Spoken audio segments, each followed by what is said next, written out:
loads. I'm here with you until 2 o'clock. I'm having a lovely time. Happy weekend, everyone. And it is a huge weekend in football for many of today's games being official Remembrance games. One of the teams marking the occasion and taking an extra step to make the day a special one is Stratford Town, as they celebrate the club's Heritage Day as well. They spent a long period of time researching the heritage of the club, and what they found is, one, incredible, and two, they've used the findings and incorporated them into decorations around the stadium. Let's have a chat with another friend of the show, the wonderful chairman of Stratford Town, Jed McCrory. Jed, how you doing, mate? Lovely to speak to you. Morning, Mark. How are you? Oh, very well, thanks, mate. Yeah. Jed, tell me more about the Heritage Day and how it all came about. I'm still choked. You called me wonderful, but thanks very much. You are. Stop it. Well, we started the National Heritage. There was the National Lottery had a heritage programme, and they said about looking into non-league clubs to go through the heritage. And we've been quite fortunate with the volunteers here. Have always kept the stats all the way back from 1941. And when you come into non-league clubs, it's quite hard because you get to grips with the finances, growing, kids playing, kit, brand, etc. So we never really got our heads around it until the last probably 3-4 months. And then it came about that it couldn't work out why the club started in 1941, formed, but wasn't registered till 1943. Right. Yeah. And there was the man who started it was Paul Bartlett, and he was 18 years of age. And he started it because he couldn't go to World War II. He was medically unfit. Right. So what he did, this is remarkable.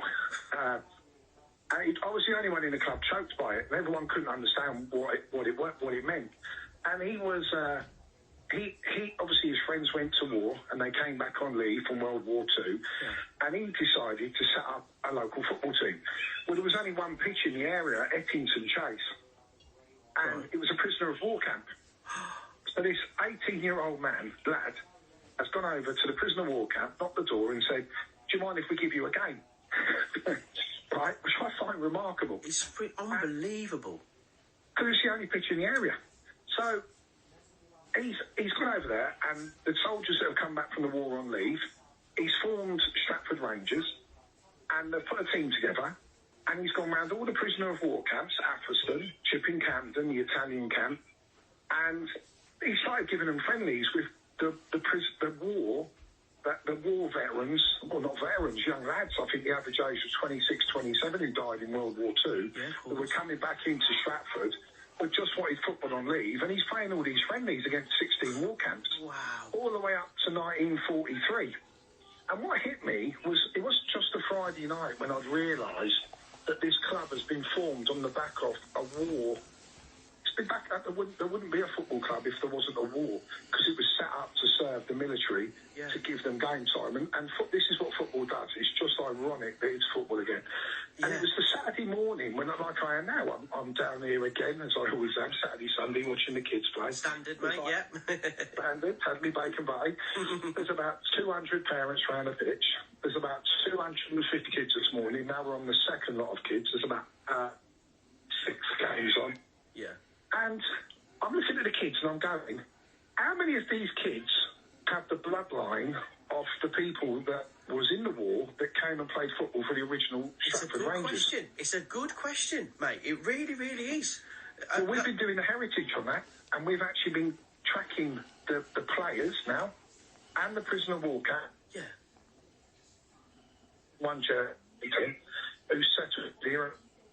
I think I'm just losing. To find sorry. You're just cracking up a little bit. No, it's not your fault, mate. It's just a line. I want to ask you this very important question, actually, because there's history in every club, and it can be fascinating. But this is amazing, mate. How have you managed to translate it into decorations around the stadium?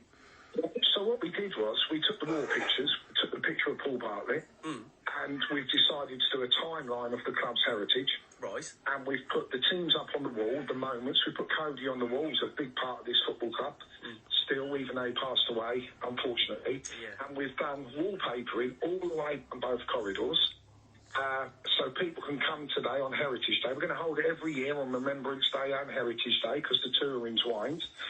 And we've wallpapered the walls with pictures of the historical pictures of the club, trophy winning, and people that have made an influence on this club. And we're going to continue to do it all the way down the corridor over the rest of the year.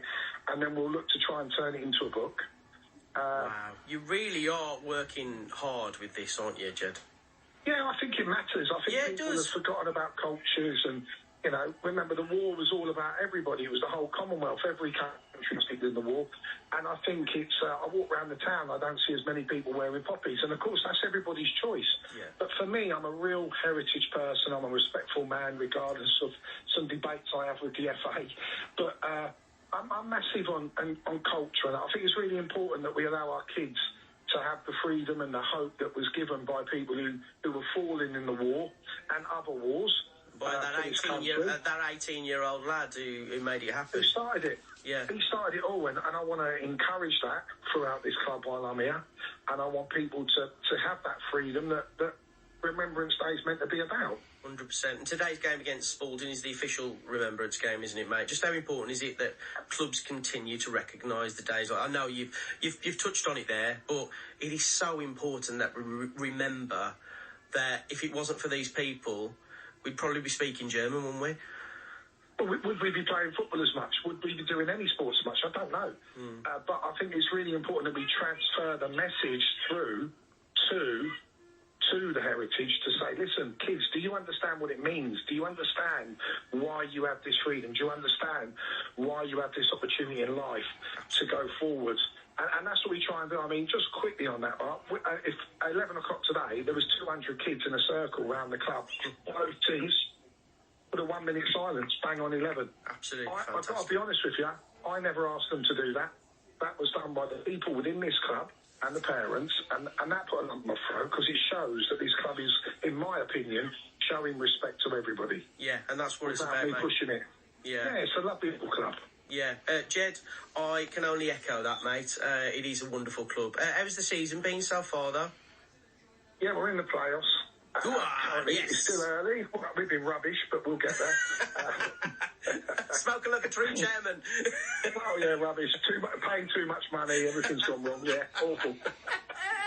Prediction for today, though, mate. What do you reckon, Spalding? Tough game. Yeah. Very tough game. They've spent a few quid on a few players, but no, we're hopeful. We've got to get our home phone better, but we're in the playoffs positions, 14 games, home win, 2-1 home win. Yes, Callum mate. Ebanks, 2 goals. Oh, love that. He turned up. Yeah, absolutely. Cheers, Jed. Wonderful to speak to you, as always. That was the chairman of Stratford Town, Jed McCrory, and absolutely agree with him. It's days like this that we remember those people that fought for us. Wonderful. Ah, yes.